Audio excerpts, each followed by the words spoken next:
They are done it. Do they? No, they are. How is it? I think which one? Is that one of?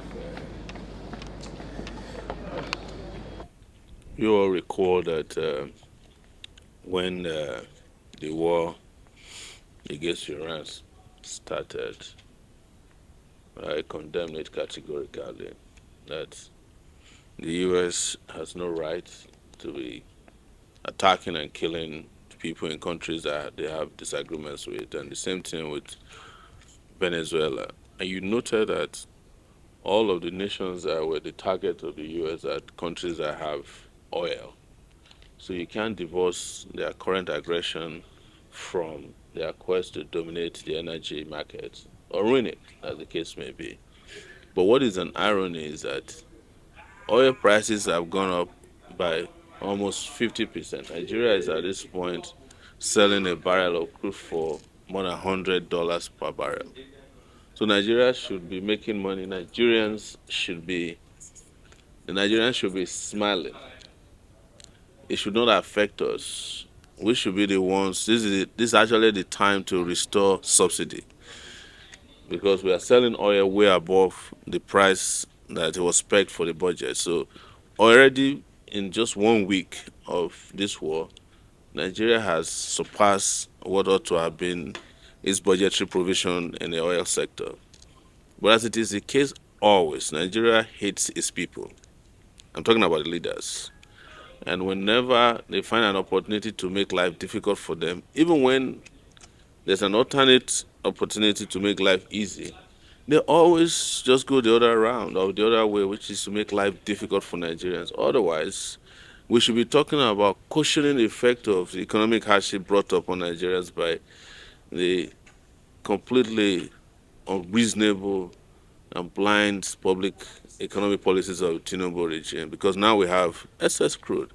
Even under the military, whenever you're selling oil more than the amount that's in the budget, they always set aside the excess and use it to cushion the effect of uh, the hardship in the country. So it shouldn't have been at all. We should be happy at this time.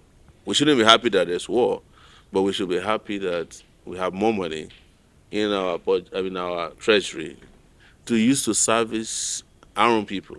Because now oil is above $100 per barrel. So what is the excuse for making Nigerians suffer again? Beyond that, when all of you or some of you are jubilating that there's Dangote Refinery who's coming to save you, we warned you that Dangote is a businessman and that he just came to make more money off of you. He did it when we sold our cement producing factory to him for cheap. He turned around and started making billions off of cement.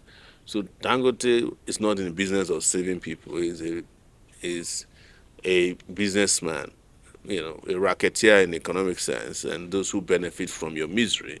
And they are all part and parcel of the same order.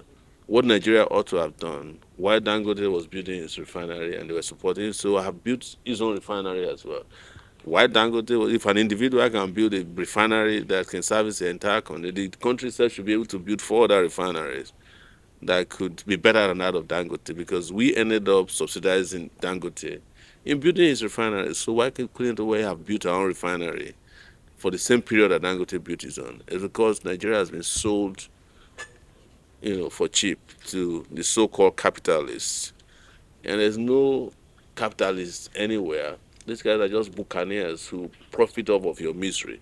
Most of the companies that they are using to make billions of dollars that put them on the world map as billionaires were companies that Nigeria built, serviced, and sometimes even reserviced before they sell to them. That's what is happening to all the electricity companies that are generating electricity. They were built by Nigeria. And then when it's time to put them on the stream, we're told that, oh, we can't afford to maintain them, and we give them to individuals. We then give them loans. We give them guarantees for them to get credit from banks. And when they can't pay back their debt, we set up AMCON to mop up their mess. That's what Nigeria is. Nigeria is a terrible basket case with its leaders. So that's my comment on. Were you not here when I was talking about? Go and look at your. Maybe you weren't here, but they were here at Platinum, where I was talking about Musa being an unserious person. When he said that he should fence Nigeria, was that the most foolish person to become a minister of defense? They should have made him the minister of construction so that he can be constructing fences around Nigeria. Anybody at his level who tells you in 2026 that the solution to terrorism is to fence Nigeria, nobody should take such a person. It should never have been made a minister of defense. He oversaw when he was actively in the army the degeneration of the security system. So you bring him back just because he has biceps and he can smile, or maybe he's representing some religious, sensitivity in the government. Musa is not a serious person. I don't take him serious, and I've always said this. Those are social media generals who just give people money to give them social media mileage. But why was he fired in the first place? So the moment he said, because I don't used to pay attention, but the day he said, and I responded immediately that they need to fence Nigeria. I said this guy is the most unserious person. You know, they should also have given him a contract to build a fence and leave him out of the security architecture of the country. Maybe by now he would have fenced the entire country, and then he will fence the sky too. Because then how do we prevent drones from coming in? So. Well, I have followed that case, and we have now finally gotten hold of the police report, interim report on it. And you understand why the police was covering this up, and it's very, very sad that the fellow was assisting police to track down criminals, and they admitted it.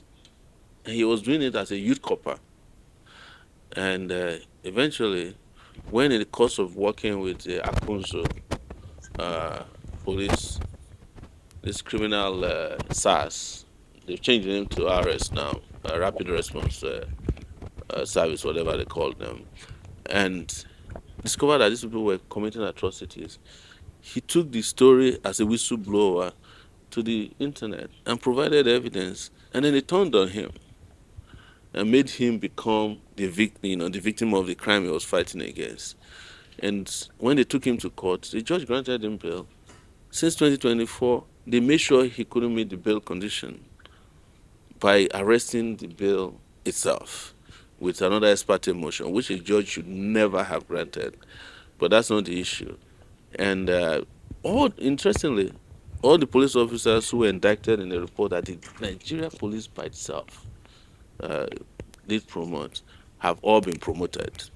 And even the guy that was arrested, who they claim is IPOB, has also been released.